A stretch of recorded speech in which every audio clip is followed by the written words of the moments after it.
नमस्कार दोस्तों, टेक्नीशियन तपन YouTube channel में आप सभी दोस्तों को स्वागत है। आज कुछ नया सीखते हैं। पावर सर्किट के बारे में समझाया था, तो जब आप प्रैक्टिकल में मिला के देखिएगा तो देखिएगा पावर सर्किट में ज़्यादा कुछ आपका चेंज नहीं होता है। जो भी आपका चेंज होता है कंट्रोल सर्किट में चेंज होता है। कंट्रोल सर्किट में क्या देखने के लिए मिलेगा, किसी में आपका सेलेक्टर स्विच लगा हुआ है, किसी में आपका सेलेक्टर स्विच लगा हुआ नहीं है, किसी में आपका डायरेक्ट डुअल स्टार्टर का कनेक्शन दिया हुआ है। एक जो आपका फेज और न्यूट्रल आपका कहाँ से आ रहा है ना, कंट्रोल बस बार से आ रहा है। न्यूट्रल सप्लाई आया, एमसीबी में इन हुआ, एमसीबी में इन होने के बाद जब आपका एमसीबी बंद रहता है तब आपका एनोड रहता है। यहाँ पे जब एनसी बनेगा तो जो न्यूट्रल सप्लाई हो वो सीधा आ जाएगा जो आपका पावर का कॉन्टेक्टर है, इसका A2 का टर्मिनल में, और जितना सारा इंडिकेशन लैम्प है इंडिकेशन का X2 का टर्मिनल में आपको न्यूट्रल का कनेक्शन करना है। अगर आप न्यूट्रल और फेज का कनेक्शन एकदम अलग अलग तरीका से धीरे धीरे करते हैं तो आपको कुछ भी दिक्कत नहीं होगा। जब भी आप प्रैक्टिकल में कनेक्शन कीजिएगा तो पहले आपको न्यूट्रल का कनेक्शन कर लेना है। अगर पहले न्यूट्रल का कनेक्शन कर लेते हैं तो फेज का जब कनेक्शन कीजिएगा कभी भी कोई गलती नहीं होगा। फेज सप्लाई आया, एमसीबी में इन हुआ, एमसीबी से आउट होने के बाद किस में आ रहा है ना, ऑयलर में आ रहा है। जो आपका एमसीबी का सिंबल है ये इस टाइप का देखिएगा, हर डायग्राम में आपको देखने के लिए मिलेगा। ये जो आपका कंट्रोल वायरिंग है, यानी कि ये जो आपका पावर कॉन्टेक्टर है, जो ट्रिप ऑपर ऑन इंडिकेशन लैम्प है, ये कितना वोल्ट का है, 230 वोल्ट का है। इसीलिए यहाँ पे लिखा हुआ है 230 volt AC supply. Phase supply आया, आने के बाद जो आपका ओवरलोड रिले है इसका 95 में इन होगा, 96 से आउट होगा। ये जो ओवरलोड का कौन सा पॉइंट है, ये एनसी पॉइंट है। 96 से आउट होने के बाद जो आपका इमरजेंसी स्टॉप स्विच है इसका 1 नंबर में इन होगा, 2 नंबर से आउट होगा। जो आपका लाल कलर का इमरजेंसी स्विच मिलेगा इसके पीछे तरफ देखिएगा तो आपका एनसी एलिमेंट लगा हुआ रहता है। 1 नंबर में इन करना है, 2 नंबर से आउट करना है। आउट करने के बाद जो आपका स्टॉप वाला पुश बटन है इसका 1 नंबर में इन करना है, 2 नंबर से आउट करना है। जब आप प्रैक्टिकल में मिला के देखिएगा तब भी देखिएगा जो स्टॉप वाला पुश बटन है इसका पीछे भी एनसी एलिमेंट लगा हुआ रहता है। जब भी कोई सर्किट आप नया बनाइएगा या नया कनेक्शन कीजिएगा तो सबसे पहले आपको सोचना है कि इसको बंद हम किस तरीका से करेंगे। यहाँ से फेज सप्लाई आया, आने के बाद जो आपका स्टार्ट वाला पुश बटन है इसमें क्या लिखा हुआ है, 3 नंबर 4 नंबर। 3 नंबर में इन करना है, 4 नंबर से आउट करना है। आउट करने के बाद सीधा किस में दे देना है ना, आपका जो पावर कॉन्डेक्टर का A1 का टर्मिनल है A1 में। जब आप ये स्टार्ट वाला पुश बटन को दबाइएगा तो यहाँ पे एनसी बनेगा और फेज सप्लाई A1 का टर्मिनल में आ जाएगा। जब तक आप पुश बटन को दबा कर रखिएगा तब तक ये जो पावर कॉन्डेक्टर है ये आपका ऑन रहेगा। जैसे ही छोड़ दीजिएगा तुरंत आपका बंद हो जाएगा। इसके लिए क्या चाहिए, एक आपका होल्डिंग सप्लाई चाहिए, इसीलिए यहाँ पे लिखा हुआ है होल्डिंग। तो आखिर ये किसका होल्डिंग है, ये जो पावर कॉन्टेक्टर है इसका होल्डिंग है। और पावर कॉन्टेक्टर में जो आपका एडेंट ब्लॉक लगा हुआ है, ये जो एनो है ये आपका एडेंट ब्लॉक है, क्योंकि ये जो एनो है ये आपका कॉन्टेक्टर में ही फिटिंग रहेगा। तो जो आपका 2 नंबर टर्मिनल से एक फेज आउट होके आ रहा है तो ये जो पावर कॉन्टेक्टर है इसमें जो एनो लगा हुआ है इसका 3 नंबर में इन करना है, 4 नंबर से आउट करना। आउट करने के बाद जो आपका पावर कॉन्टेक्टर का A1 का टर्मिनल है इसमें आपको दे देना है। तभी क्या होगा, ये जो आपका होल्डिंग कनेक्शन है ये आपका कंप्लीट हो जाएगा। अभी फेज सप्लाई आया, किस में आया, एमसीबी में आया। एमसीबी से जब आउट होगा तो आउट होने के बाद फेज सप्लाई किस में आएगा ना, ऑयलर में। ऑयलर का फुल फॉर्म होता है ओवरलोड रिले। 95 में इन होगा, 96 से आउट होगा। ये कौन सा पॉइंट है, ये आपका एनसी पॉइंट है। 96 से आउट होने के बाद आएगा इमरजेंसी स्टॉप है, 1 नंबर में इन होगा, 2 नंबर से आउट होगा। आउट होने के बाद जो आपका लोकल वाला स्टॉप पुश बटन है इसका 1 नंबर में इन होगा, 2 नंबर से आउट होगा। आउट होने के बाद किस में जाएगा ना, जो आपका रिमोट के लिए स्टॉप पुश बटन है इसका 1 नंबर में इन होगा, 2 नंबर से आउट होगा।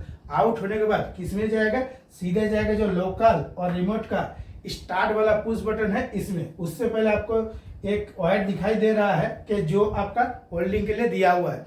जब भी आप प्रैक्टिकल में काम कीजिएगा तो पहले आपको इंचिंग कनेक्शन के बारे में बेटर तरीके से नॉलेज बना लेना है। उसके बाद ये जो आपका होल्डिंग कनेक्शन है इसके बारे में नॉलेज बना लेना है। तो जो आपका फेज सप्लाई है सीधा किस में आ रहा है, जो आपका स्टार्ट का पुश बटन है 3 नंबर और 4 नंबर, यानी कि 3 नंबर में इन हो रहा है, 4 नंबर से आउट हो रहा है। जब आप लोकल वाला पुश बटन को दबाइएगा तो यहाँ पे एनसी बनेगा, फेज सप्लाई सीधा किस में आएगा, जो आपका पावर कॉन्ट्रैक्टर है इसका A1 का टर्मिनल में। जब तक आप पुश बटन को दबा के रखिएगा तब तक आपका जो पावर कॉन्ट्रैक्टर है ये ऑन रहेगा। जैसे ही छोड़ दीजिएगा वैसे ही आपका बंद हो जाएगा। सेम टू सेम रिमोट पे भी वही सेम कनेक्शन है। 3 नंबर में इन होगा, 4 नंबर से आउट होगा, जो आपका रिमोट के लिए स्टार्ट पुश बटन है, और 4 नंबर से आउट होने के बाद A1 का टर्मिनल में आ जाएगा। और जो आपका पावर कॉन्ट्रैक्टर है जब तक पुश बटन को दबा के रखिएगा तब तक ऑन रहेगा, जैसे ही छोड़ दीजिएगा तुरंत बंद हो जाएगा। इसको इंचिंग कनेक्शन बोला जाता है। तो अभी आपको एकदम बारीकी से समझना है कि होल्डिंग कनेक्शन किस तरीके से करना है। होल्डिंग कनेक्शन इस तरीके से करना है कि रिमोट से भी आपका बंद हो जाए, लोकल से भी बंद हो जाए। तो जो 2 नंबर टर्मिनल है इसका आउटपुट से एक वायर लेना है, जो आपका ये पावर कॉन्ट्रैक्टर है। पावर कॉन्ट्रैक्टर का जो एनो एड एंड ब्लॉक है किस तरह से पहचानेंगे ना, यहाँ पर भी आपका के दिया हुआ है, यहाँ पर भी के दिया हुआ है। इसका मतलब ये जो पावर कॉन्ट्रैक्टर है इसमें जो आपका एड एंड ब्लॉक लगा हुआ है इसका 3 नंबर में इन करना है, 4 नंबर से आउट करना है। आउट करने के बाद सीधा किस में आ जाएगा ना, जो आपका पावर कॉन्ट्रैक्टर है इसका A1 का टर्मिनल में। अभी क्या होगा, जब आप एक बार लोकल का पुश बटन दबा के छोड़ दीजिएगा तुरंत ये जो आपका एनो एड एंड ब्लॉक है ये आपका तुरंत क्या होगा, एनो एनसी बन जाएगा। जैसे एनसी बनेगा तो फेज सप्लाई कंटिन्यू जो पावर कॉन्ट्रैक्टर है इसका A1 टर्मिनल को मिलता रहेगा। इसके बाद अगर आप चाहते हैं रिमोट से भी हम बंद करें तब भी आपका बंद होगा, अगर आप चाहते हैं लोकल से बंद करें तब भी आपका बंद होगा। अगर आप चाहते हैं रिमोट से भी ऑन करें तब भी आपका ऑन होगा, लोकल से भी ऑन करें तब भी आपका लोकल से ऑन होगा। फेज सप्लाई आया, एमसीबी में इन हुआ, एमसीबी से आउट होने के बाद किस में आया, ऑयलर में आया, 95 में 96 में जो ऑयलर का एनसी पॉइंट होता है।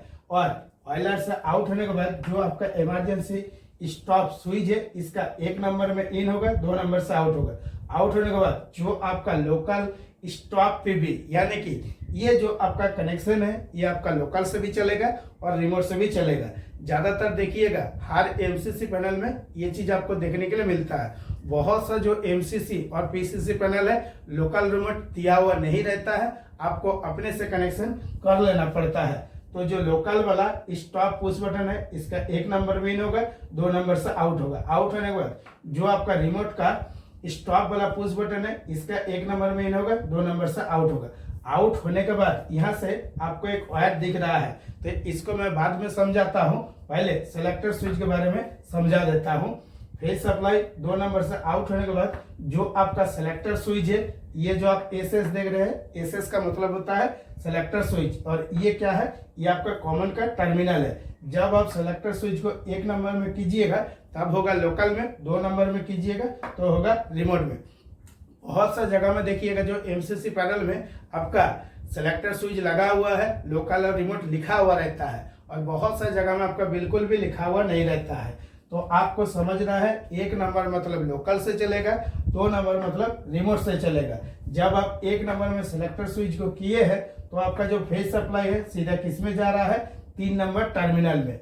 ये क्या है ना, लोकल स्टार्ट पे भी, यानी कि जब आप लोकल से स्टार्ट कीजिएगा इसके लिए एक आपका पुश बटन है, 4 नंबर से आउट होगा। जब आप पुश बटन को दबाइएगा तो यहाँ पे एनसी बनेगा, और जो फेज सप्लाई है ये आपका आगे आएगा। किसमें आएगा ना, जो आपका पावर कॉन्ट्रैक्टर है इसका A1 का टर्मिनल में। जब तक आप पुश बटन को दबा के रखिएगा तब तक ये कॉन्ट्रैक्टर ऑन रहेगा, जैसे ही छोड़ दीजिएगा तुरंत आपका बंद हो जाएगा। इसी के लिए आपको इस तरीका से सोचना है कि हम ऐसा एक होल्डिंग दे दे जो हमारा लोकल से भी चले और रिमोट से भी चले। तो रिमोट में किस तरीके से काम करेगा, उससे पहले आपको क्या जानना जरूरी है कि होल्डिंग सप्लाई किस तरह से काम करेगा। तो यहाँ से तो हमारा क्या चल रहा है, इंचिंग में चल रहा है। तो होल्डिंग सप्लाई हम ले लिए 2 नंबर टर्मिनल से।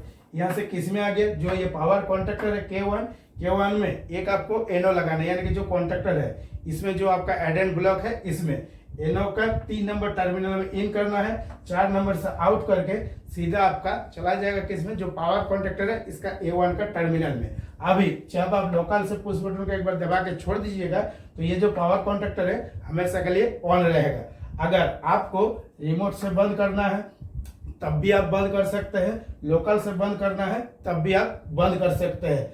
अभी रिमोट से किस तरीके से काम करेगा ना, ये जो सेलेक्टर स्विच है अगर बीच में कर दीजिएगा तो आपका क्या हो जाएगा, ऑफ हो जाएगा, ना लोकल में काम करेगा ना आपका रिमोट में काम करेगा।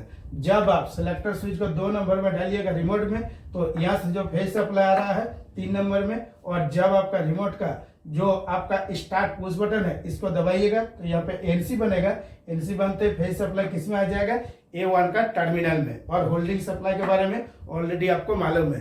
तो चाहे आपका रिमोट से चले या लोकल से चले, आपका ये जो रिमोट स्टॉप और लोकल स्टॉप दोनों जगह से ही आप बंद कर सकते हैं। लेकिन क्या होगा, चालू करने के लिए जो साइड में आप सिलेक्शन किए हैं, यानी कि लोकल में सिलेक्शन किए हैं तो आपका लोकल से चलेगा, अगर रिमोट से सिलेक्शन किए हैं तो आपका रिमोट से चलेगा। इसके बाद दोस्तों आ जाता है कि जो आपका इंडिकेशन लैम्प है ये किस तरीके से काम करेगा।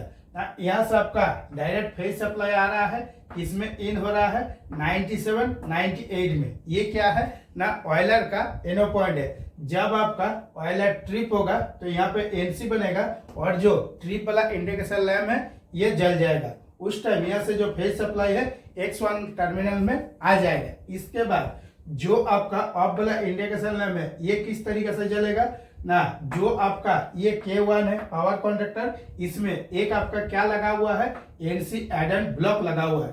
जैसे ही आप MCB को ऑन कीजिएगा तुरंत यहाँ से फेज सप्लाई होते हुए ऑफ वाला इंडिकेशन लैम्प आपका जल जाएगा। जब आपका कॉन्ट्रैक्टर ऑन रहेगा उस टाइम ये जो ऑफ वाला इंडिकेशन लैम्प है ये आपका बंद हो जाएगा। यानी कि नॉर्मल कंडीशन में फेज सप्लाई जो आपका 1 नंबर में इन हो रहा है 2 नंबर से आउट होने के बाद सीधा किस में आ जाएगा, ऑफ वाला जो इंडिकेशन लैम्प है इसका X1 का टर्मिनल में। इसके बाद जो आपका ऑन वाला इंडिकेशन लैम्प है ये किस तरीके से काम करेगा ना, वही सेम टू सेम है। ये जो पावर कॉन्ट्रैक्टर है इसमें जो एक एनो एडेंट ब्लॉक लगा हुआ है इसका 3 नंबर में इन होगा, 4 नंबर से आउट होगा। यानी कि कॉन्ट्रैक्टर जब आपका ऑन होगा ये जो एनो पॉइंट है ये एनसी बनेगा और फेज सप्लाई सीधा आ जाएगा X1 का टर्मिनल में। अभी दोस्तों बेटर तरीके से आप सभी को समझ में आ गया है। और बाकी सारा दोस्तों का यही रिक्वेस्ट रहता है कि वीडियो छोटा से छोटा बनाइए तो देखने में बहुत अच्छा लगता है। फिर भी थोड़ा सा बड़ा हो गया है, आगे से और थोड़ा छोटा कर देंगे क्योंकि इसमें से हमको बहुत सारा चीज बोलना था कि MCCB का फुल फॉर्म क्या होता है, मोटर कंट्रोल सेंटर। इसीलिए वीडियो छोटा करने के लिए सबका फुल फॉर्म में लिख दिया हूँ, आराम से पढ़ लीजिएगा तब भी एक्सपीरियंस हो जाएगा। आज के वीडियो के लिए इतना ही। नमस्कार, जय हिंद।